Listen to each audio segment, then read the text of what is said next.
Hey, what it do, y'all? It's your boy E2 Blue coming back at you again, and it is Saturday, Cowboys travel day. They're traveling up to New York, East Rutherford, New Jersey, actually, to play against the New York Jets. Now, a team that they haven't played for at least 4 years, maybe longer than that.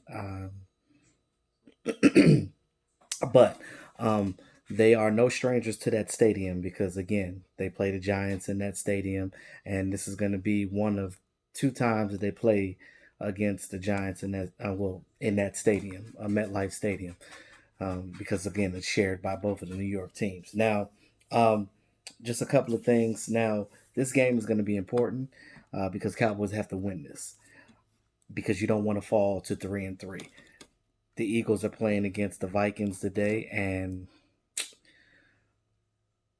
these teams ain't gonna do you no favors because again, even though the Eagles are banged up and beat up, they can still very much beat the Vikings because they are a good team. And yes, I said the Eagles are a good team because they are. You got to give credit where credit's due. Doug Peterson's got that team reeling. I mean, they beat the Packers and we didn't, so that says a lot. Now, speaking of that Packers game, the Cowboys shot themselves in the foot in that game. You look on paper, they very well should have beat the Green Bay Packers. But if this game is is any indication of what happened with the Green Bay Packers, they better get it together because again, Green Bay Packers couldn't stop the run. The Cowboys didn't run the ball like they should have. Now, granted, you were down 31-3 at one point in time, and I give them credit for rallying back, but you should have never been down by that much to begin with. And I know that Aaron Rodgers is a great quarterback. He can take an average team and make them great. That's just the type of guy he is. And as a future Hall of Famer, both him and Tom Brady, that's what the greats in this league do. They are able to do that on their own. Dak Prescott can't do that on his own, not right now anyway, because again, it takes time. And every quarterback doesn't get to that point, but I think that Prescott has all the intangibles to be great one day, but he doesn't have what it takes yet to just put a team on his back per se. Now, granted, he has come back from games. He has a lot of comeback victories. He hasn't lost a season yet. You got to give him credit for what he's done. But again, he's still learning. He's still growing. It's his fourth year, and this is actually his first year being command of an offense. Now, with Scott Linehan not being the coordinator anymore, that's the reason why the uptick in interceptions because he finally has say so in his office and he actually has a choice. And going against guys like um, teams like the Saints and the Green Bay Packers, he looks like this. I have to play to their level. I have to play better, and I have to basically take this game as a quarterback and make plays. And he was just trying to make plays, and I get it. But you can't throw balls in places where they're triple coverage because again, the ball is going to get tipped and it's going to get intercepted, and that's what happened. And that's why you end up with 3 interceptions. Now, granted, he threw for 463 yards, but those 3 interceptions, you know, whether they're his fault or not, they still rely on the quarterback, and he's still blamed for it regardless. So, with that being said, this game, I think that the Cowboys need to play. They got to play better. They got to play poised. They got to be smart. They can't play outside of what they do. You know what you're good at. Do what you're good at. Run that ball with Ezekiel Elliott. Get him some touches. Get him some passes out of the flat. Screenplays are going to be huge. RPO screenplays, like that wheel route that Ezekiel Elliott had for 20 plus yards. That when we had that penalty when we were 1st and 25 when he completed that. I want to see more of that. I want to see you doing more things that make sense. I'm not faulting Kellen Moore. I think Kellen Moore is a young coordinator. He's still learning. It's just like anybody else. When you start a new job, you're not going to be perfect at it right away. You're going against experienced coordinators and experienced defensive minded coordinators, coaches that know how to counteract what you're doing. So he's going to have to learn that. And how do you learn? By making mistakes. Because if you've seen it once, you can learn from that again. If you ain't never seen it before, you can get fooled. It's just like with anything else in life. That's a part of being human. Put yourself in that situation. So those of you that are faulting um, Kellen Moore and saying Kellen Moore this and that. And I heard somebody say that we ain't got time to be learning on the fly. Well, this is our coordinator. This is who we chose to be our coordinator. Since he is our coordinator, I got faith in young Kellen Moore, and I've been saying this all offseason. I said that he's going to bring a dynamic thing to this offense, and he has. The Cowboys are first in passing. When the last time the Cowboys been that? Not under Scott Linehan, never. So, but they just again, he just has to learn how to make the better adjustments as far as what the defenses are giving Dak Prescott and things of that nature. And Dak Prescott himself have to do a better job of not forcing the ball to certain receivers. And if it's not there, dump it off to Ezekiel Elliott. Ezekiel Elliott is your backup plan. You have arguably the best running back in the league on your team.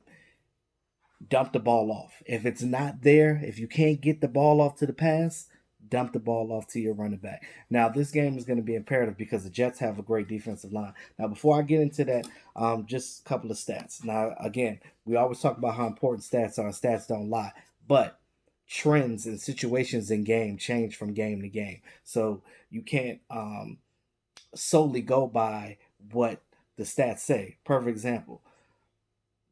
Like I said, Green Bay wasn't good at um, stopping the run. We didn't. They did to us what we were supposed to do to them. Ain't no reason. There's no reason why Aaron Jones should have been scoring 4 touchdowns on the Cowboys. He had no business doing that. But the Cowboys shot themselves in the foot. They weren't tackling, and like Chris Richard said, we got to get back to what we do. We got to get back to what we know. And again, sometimes when you get punched in the mouth enough and you get embarrassed, it makes you play better and you realize where you messed up and you got to go back and be like, you know what, I got to play my game, I got to stay in my lane. As in, it's about your assignments, and the way that this defense is on is definitely predicated on being in your lane integrity. The way this defense runs, everybody has their gaps, A, B, and C, and D. If that running back is running up a certain gap, a B gap or the C gap, you know who is supposed to be there. If you're getting blown 5 yards off, you better not be getting blown off the ball by any of these offensive linemen from this Jets team. Matter of fact, let me talk about these offensive linemen from this Jets. That is their weak spot on their team. They're not really good at covering the touch. They have, I think, 23 sacks already. The teams have put on them this season so far. And granted, they didn't have Sam Darnold, but Sam Darnold's coming back, their first round pick from a couple of years ago. He's a pretty decent quarterback. I give him his credit. Now he's going to push that ball and he's going to run it. He's going to make this offense better than what it was with Falk and Trevor Siemian. They couldn't fit the bill. They couldn't get these guys in. Le'Veon Bell only has 1 touchdown. That was from week 1 with Sam Darnold. He hasn't had a touchdown since then. But he is leading the team in receptions because we know that he is their offense right now. You look at their offensive line from left to right. You talk about the left tackle, Kevin Beecham. They have Kelechi Osemele, their center, Ryan Khalil, and Brian Winters, their right guard, and their right tackle, Brandon Shell. Now, none of these guys are world beaters. Now, there's only 3 of these guys that I even know anything about. Kevin Beecham, basically their left side, their left to their middle is what I know.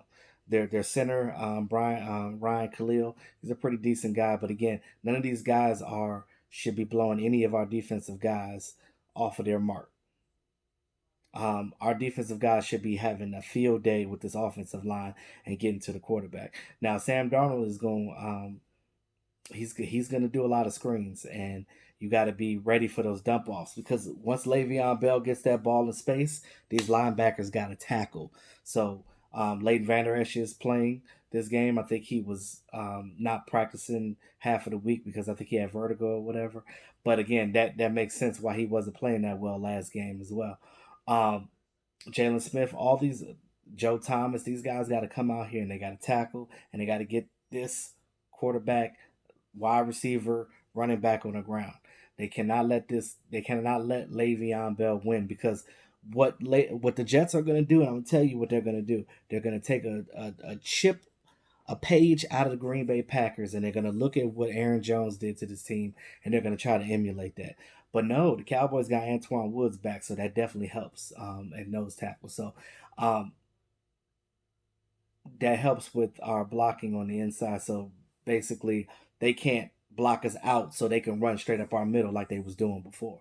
Now, you got to contain Le'Veon. He's a very slippery back. He's kind of similar to Ezekiel Elliott the way he runs, and he'll hit a spin move on you and make you miss a tackle. So you're gonna have to make sure that you get this guy on the ground first touch, first contact. I don't want to see him getting to the second level. I don't want to see our DBs getting 10, 11, 12, 13, 14 tackles because the defensive line couldn't get it done. They got to get it done. Um, there's no reason why you cannot get off the ball on this offensive line because they are not that good. Now, you talk about the Jets defensive line. Their defensive line is good. They got the rookie Quentin Williams from Alabama. They got Leonard Williams and they got some other guys in that defensive line that are providing push to get to opposing quarterbacks. You see what they did with the Patriots. Now I know that's a division game for them, and they know the Patriots more than we would. But you look at that, and they were able to get Tom Brady on the ground. So, um, with that being said, you have to make sure that you're playing sound. Dak is going to have to look this game. I don't dink and dunk. I don't know where this whole narrative that everybody kept saying dink and dunking is bad. I think dink and dunking is okay, as long as you get some chunk plays in between it. Because if you're dinking and dunking is getting you up the field, and then you get a couple of chunk plays in there, you're getting consistent first downs. What you're doing is you're wearing out the defense, and that's what people don't understand. You look at I don't have a problem with Dak dumping the ball off to the running back in the flat on the screenplay. I don't have a problem with us doing end of rounds as long as they work. And here and there, don't overdo it. Get some more wheel routes with Ezekiel Elliott. Ezekiel Elliott can catch the ball downfield. We've seen him do it multiple games this season. You paid your running back that money. Give him the damn ball. And I know that we're pushing more, and Kellen Moore wants to push that ball downfield and get these deep throws because Amari Cooper can pretty much beat anybody. And you got Michael Gallup out there, uh, a really good compliment to him. Reminds me of Alvin Harper back in the day. A very good second wide receiver, but I think he might be a little better than Alvin Harper because in certain situations, Michael Gallup might could be a number one. Not right now, but maybe sometime in the future. But right now, he's our number two, and they're gonna have to pay him some point at some point in time. So that's gonna be interesting.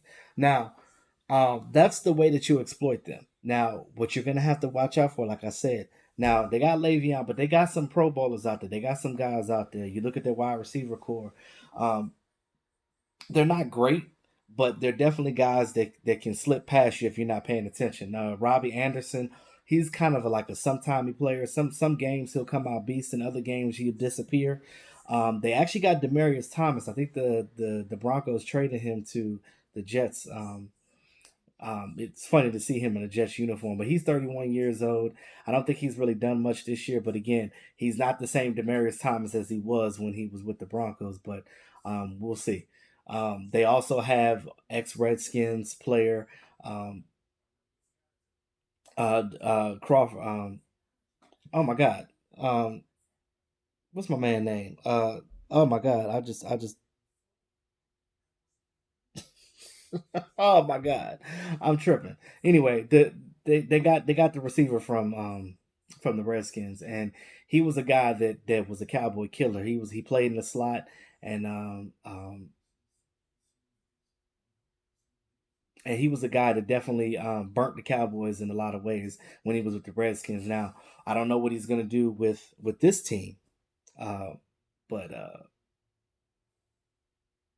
who knows? Um, Their receiving core doesn't scare me. They got a lot of 5'9", 5'10" guys. I think Demarius is like I think 6'1", 6 foot 6'1".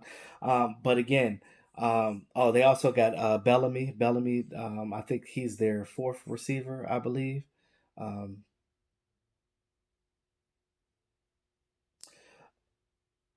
but you can't underestimate the Jets. Now you look at it on paper.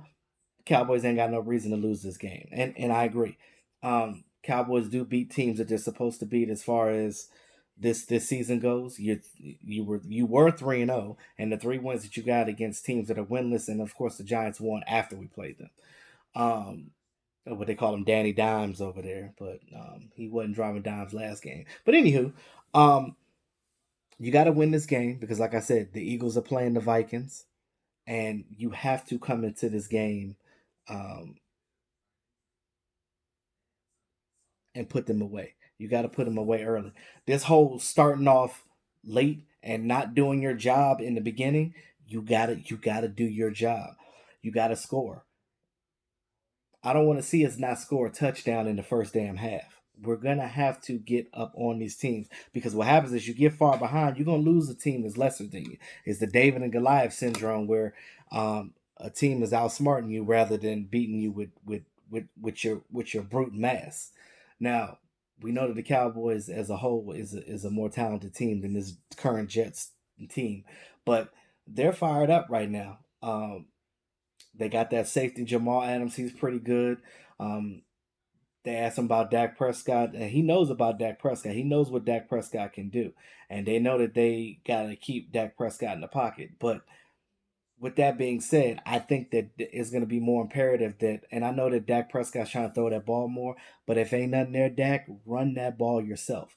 Because again, the threat of you running, the threat of Ezekiel Elliott running, the threat of Amari Cooper and Michael Gallup, I think that we're going to have to get the younger tight ends in this game. I think that Jarwin, I feel like I got to go bold prediction of him doing something in this game because I feel like since he's a giant killer, might as well be a jet killer because it's the same stadium, and we know that Blake Jarwin loves MetLife Stadium because he does his work in MetLife Stadium, um, or whenever they play against the Giants. Now you're playing against another New York team, so let's hope that it'll be the same way. Um, I'm sorry, Jamison Crowder, that's his name. I'm just tripping. Jameson Crowder. So yeah, Jameson Crowder was a guy they got from the Redskins. I don't know how it just came back to me like that. I had a brain fart. It happens. So yeah, so Jameson Crowder, like he was a guy that definitely played well against the Cowboys. I don't again different team, different offense, but you got to contain Sam Darnold. You can't let Darnold get up out that pocket. You can't let him um, keep getting the ball off the to Le'Veon. Like I said, Le'Veon, I think 27 receptions. He leads the team with their receptions. Now, Cowboys are really good at strapping wide receivers this year. I don't think any wide receiver that they played this year really put straps on them. I think that even when we played the Saints, Michael Thomas, he had a decent game, but it wasn't what he normally does. That next week he went off, but he didn't go off on us. Remember, the Saints didn't score a touchdown on us. So our defense, for the most part, is doing their job, but we have to tackle better up front. Again, with Antoine Woods coming back, that should help. We got that reinforcement coming back. That should definitely help this team. And then once Tyrone Crawford, I know he's playing, but with that hip injury, once he gets back into his groove, that's also going to help that push on the inside too, because you got those two guys, and then you got Crawford and Quinn on the ends. That offensive line is not going to be able to block because they got some rookies up front in their offensive line, so they're not going to be able to stop Lawrence. Um, they're going to have to double team like they've been doing every game. And I know some of you guys will be like, "What happened to D Law?" Well, look at what Quinn is doing. Quinn is getting these sacks. Yes, he's great, but he's getting these sacks because he's getting one-on-one coverage. Sometimes no coverage. It's been points in the game where I've seen Quinn have a straight shot to the quarterback because everybody's worried about collapsing that inside and getting D Law on the other side about the way because they know D Law is the Cowboys' bread and butter on defense as far as how they paid him. So again, you take out the leader and then everything else follows. But when you have somebody else that can fit the bill and do just as well as your team, your defensive guy, your main guy, then you can't double team everybody, and that's the bottom line. So it's almost like a pick your poison type of situation. So now you look at the numbers. The Jets were outscored this season 101-39. So there's no reason why the Cowboys can't come in there and continue that. I mentioned before they've been sacked 23 times. So our defensive line should be licking their chops right now to get at good old Sam Darnold. Um, Tyron Smith is a game time decision. So you look at our offensive line. We potentially normally we could be out both of our tackles, left and right, but Cam Fleming is going to play for Tyron Smith. If Tyron Smith doesn't play, like I say, he's a game time decision. Lyle Collins is not playing, but Brandon Knight is going to be over there taking over that right tackle position. And I'll say that I'm not going to say I'm 100% comfortable with Brandon Knight, but I will say that Brandon Knight definitely showed me something last game when he came in there and played 23 snaps um, cold. Because again, I told you guys in a previous video, Brandon Knight only gets um, scout team reps in practice, so he doesn't never practices with the first team. We said that offensive line is like a glove; all five fingers got to work as one unit. It's one unit; everybody's stuck together. So I think that Brandon Knight's going to do a good job coming in there and taking over for Collins. But the only thing is with Cam Fleming. Start the game off if you know that he's going to struggle. Get tight end help over there. Get Schultz over there because Schultz ain't getting no passes. So if you're not gonna pass the ball to Dalton Schultz, get him over there to help with Cam Fleming, or get Jumbo Joe Looney or something. I don't know. Figure it out. Jumbo package, like we used to do. But I will say that you look at the numbers. Dak Prescott is 1,606 yards, 11 touchdowns, and 6 interceptions. And I told you guys in the beginning of the video that that uptick in interceptions is because of the fact that he has more range on his offense and he can do things. But Dak's just got to calm down. And even though you're going to play against quarterbacks this year that you want to show out, you want to let everybody, because everybody does this. And I know Dak hears it all day. Oh, Dak can't get it done. Dak can't do this. Dak can't do that. He's not elite. He's not a great quarterback. Dak trash cut. He hears all that. So in his head, he's just trying to go out there and make plays. I get it. But for now on, he's just going to have to play his game and play the way that he plays. He kept saying in his post game press conference over and over again, not the post game, but in his last interview, I'm not going to change the way that I play. So again, the way he's playing now is fine. He just has to make sure that if it ain't there, dump it off. um, let's see where I'm at. The Cowboys are second in offense, which again, when the last time that happened? Definitely not under Linehan ever. They're seventh in defense, even though we got gashed by the Green Bay Packers. We're still seventh. We're fifth in overall passing, and Amari Cooper has 32 receptions, 512 yards, and 5 touchdowns. Not a bad season, bro. Not a bad start of a season. Of course, we know the Jets are 0-4, but it's dangerous playing against a winless team because you lose so much that all you can do is win. A win is going to come eventually, but it ain't going to be on Dallas Cowboys because the Cowboys got to go in there and get that victory and get on up out of there and get ready for the Eagles next week because that is the ultimate. That's the ultimate challenge right there going against the Eagles because everybody knows the Eagles are waiting for the Cowboys. So we got to be able to get in there and punch them in the mouth and let's go. The Jets are last in the league in offense, and again, a lot of that is associated with the fact that Sam Darnold didn't play because you're playing Falk and Simeon. They're third in defense. I said that their defense is actually good. Don't hate on them, and that safety Jamal Adams is good. So Dak Prescott can't throw any errant throws in this game. They are last in passing. I'm not shocked because if your running back is your leading receiver, leading your team in receptions, that's all I need to know. And they're 31st in rushing. Now, they know that Le'Veon is the weapon, so teams are stacking the boxes, and their offensive line isn't strong enough to get past these athletic teams that are coming at them like that. So that's another thing. Now you look at their defense. Now this stat is funny. No running back has rushed for more than 70 yards versus the Jets this season.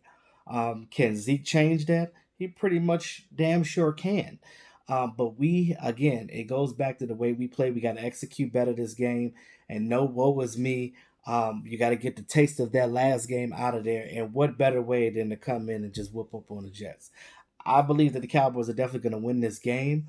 But again, if you defer the ball at the beginning, let them get the ball, punch them in the mouth early on defense, you're going to get some turnovers, get some fumbles, receptions, get some interceptions. Get your guys moving, shaking, jucking, and jiving.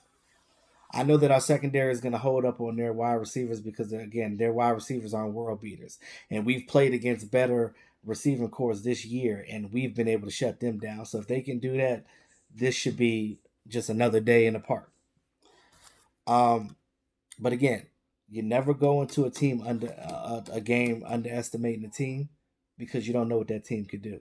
And like I said, you don't. The Jets are thinking like this. The Jets are thinking Green Bay ran the ball on them with a guy that didn't have more than 47 yards rushing that whole year, but scored 4 touchdowns on you. So they're thinking like, okay, well, we're going to gash the Cowboys with Le'Veon Bell, just like their Aaron Jones did to him the week before.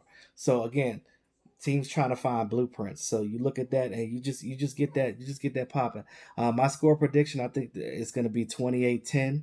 I think they'll probably score a touchdown. They'll probably get a touchdown with Le'Veon and a field goal, and that's it. But that's all I got. Let me know what you guys think in the comment section. It's your boy E2 Blue, always keeping it real. Talk to y'all soon.